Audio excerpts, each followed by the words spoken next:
The first time Lily heard the howl, she thought it was a coyote. The second time, she thought it was a dream. But by the fourth night, when the low, mournful sound came again, exactly at midnight, she was fully awake, sitting by her window, staring into the black trees behind the house. Before we begin this powerful tale of silence and sacrifice, tell me in the comments, what was your first dog's name and breed? You can help stories like this be heard, remembered, and shared. If this one touches your heart, like the video. And don't forget to follow for more true feeling stories of healing, loyalty, and quiet courage. Sometimes, the strongest voices are the ones that never speak, and sometimes, they bark. There in the clearing, stood the silhouette of a German shepherd, still, watching,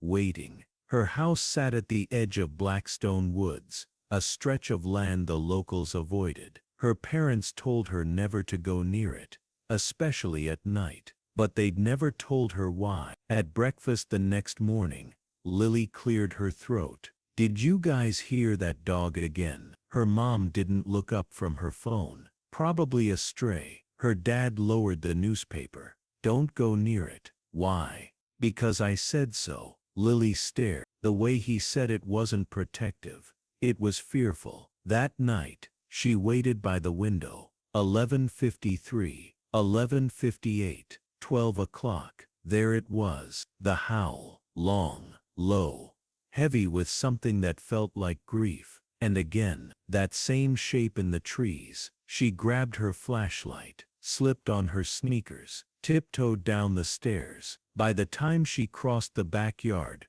the dog had vanished. But the howl came again, farther in. She followed. Branches snapped under her feet. Leaves brushed her arms like cold fingers. The forest felt alive, listening. She didn't stop. And then she saw him, a massive German shepherd, black and gray, fur catching the moonlight like silver threads. He stood beside a moss-covered mound, at the base of a crooked tree. At his feet, a crumbling stone marker, barely visible beneath the weeds. Lily stepped closer. The dog didn't growl, didn't move, just watched her. She knelt and brushed away the vines. Her breath caught in her throat. There, carved faintly into the stone, Lillian May Holloway, born 1984, died 1999.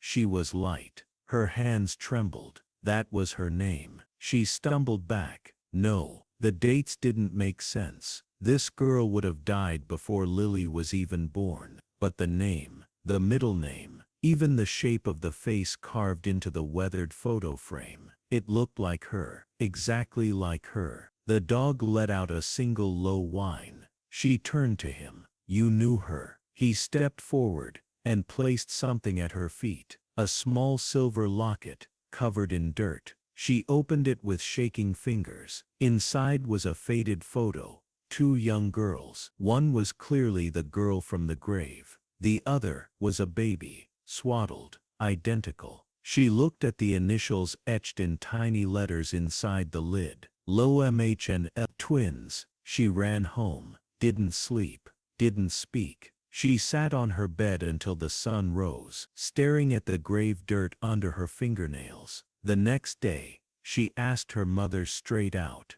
"Did I have a sister?" Her mom's face went pale. "No," she said too quickly. "Where would you get that idea?" Lily pulled the locket from her pocket. Her mom froze, and then whispered, "You weren't supposed to know." The silence in the kitchen felt heavier than any storm. Her mother stared at the locket in Lily's hand like it was radioactive. "You said I didn't have a sister," Lily said, voice shaking. "I didn't lie," her mother said slowly. "I just never told you." Lily waited. Her mother's hands trembled as she sat. "Her name was Lillian May, just like you. My first daughter. You were named after her. But that's my full name." Her mother nodded. "You were born after she passed." It felt right, like a piece of her could stay. Lily's stomach turned. "How did she die?" A pause, then barely audible. she disappeared. In the woods, Lily's father came home an hour later.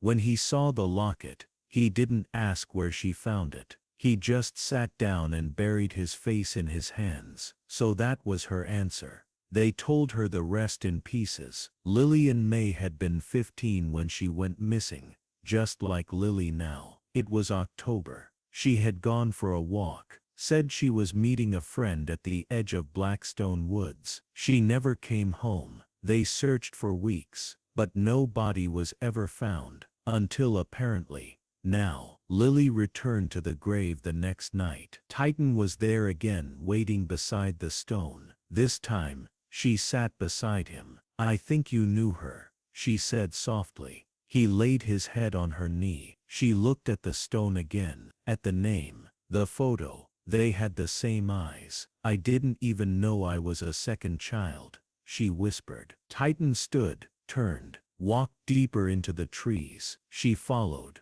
He led her farther this time, past creeks, over fallen trees, to a small collapsed wooden shack. Inside, Lily found a rusted tin box beneath the floorboards. Inside the box, a letter A photograph, a leather collar with the name, Titan engraved. The letter was faded but legible. "To whoever finds this, my name is Lillian May Holloway. If you're reading this, I'm probably gone. I've been hiding, not from my family, but from the man who lives in these woods. He took girls. I saw him. Titan saved me once. He's the only reason I made it this far. But I think he's been hurt. He's hiding too. If I don't make it out, please tell my sister I love her. I hope she never ends up here." Lily's breath caught. Titan had saved her sister, and had been returning every night, maybe hoping someone would finally hear her. The photograph was of Titan and Lillian, sitting beside the same shack. Lillian was holding the locket. Back at home, Lily confronted her parents again. "You didn't tell the police about Titan." Her mom's eyes welled with tears. "They said it wouldn't matter. They said she probably ran away." "She didn't. She hid,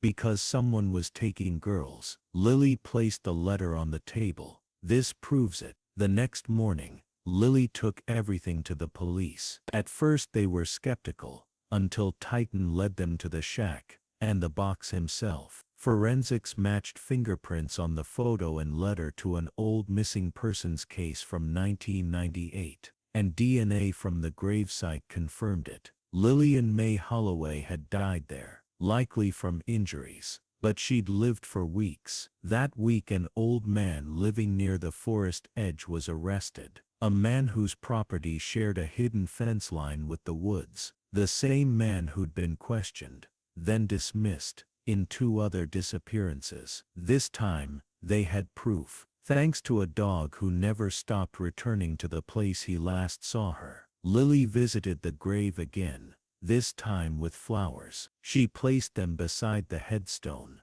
then looked at Titan. "I think you were waiting for me." He rested his head on her lap. For the first time in weeks, he didn't howl. A week after the arrest, Lily stood beside the grave again. The old headstone had been replaced, clean marble, polished, with fresh engraving. Lillian May Holloway, 1984, 1999. She was light. She is remembered. Next to it, a second stone had been added. Titan loyal to the end. He led her home. Titan sat beside her, calm, still, his graying muzzle resting on her shoe. He had stopped howling, because there was nothing left to mourn, only peace. Lily's parents changed too. They stopped avoiding the past, started sharing stories of Lillian's favorite songs, her laugh, the way she danced barefoot in the rain. Lily didn't feel like a replacement anymore. She felt like a continuation, a second chance at a story that never got to finish. One afternoon,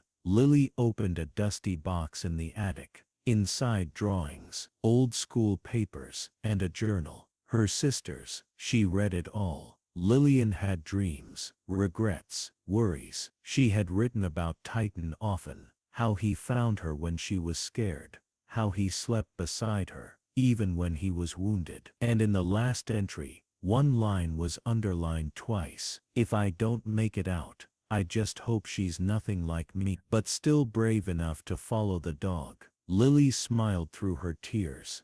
I am. A few weeks later, the town council held a ceremony. They unveiled a new bench at the forest's edge, engraved with both girls' names, and a bronze statue of Titan lying between them. Lily gave a small speech. She didn't cry until the end. Titan didn't lead me to a grave, she said, voice steady. He led me to the truth, and the truth led me back to my sister. That night she and Titan walked the woods together, just once more. No more secrets in the trees, no more unanswered howls, just moonlight, memory and quiet. When they reached the old clearing, Lily stopped, laid down a new locket, one with 2 updated photos, hers and Lillian's, and Titan. He stood beside it, looked to the stars, then lay down, and finally slept.